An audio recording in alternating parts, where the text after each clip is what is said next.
Let's talk about business process management and enterprise architecture. How to make great things even better. I do like sashimi, I also like sake. But when they go together, each elevates the other. Sake tastes better with sashimi and sashimi tastes better with sake. Great standalone things do not always converge in such way, however.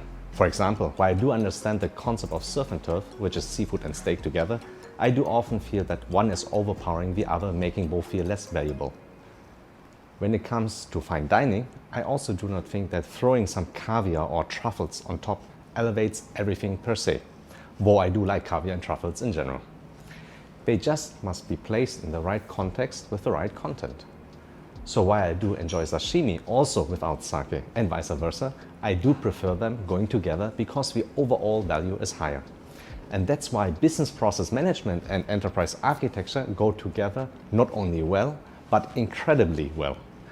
Your BPM activities are not only faster and more secure with enterprise architecture management, but the value of BPM is scaled too. The same applies to enterprise architecture activities because aligning business processes in parallel doesn't make things slower, but much faster, and therefore de-risking your initiative. Best of both worlds.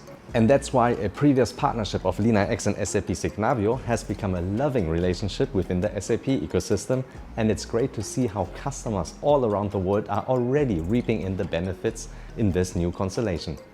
And when you have experienced it many times, as I have already, as a customer myself, and now helping a myriad of customers to achieve the same and more, then you realize those two things cannot belong together in the first place, right?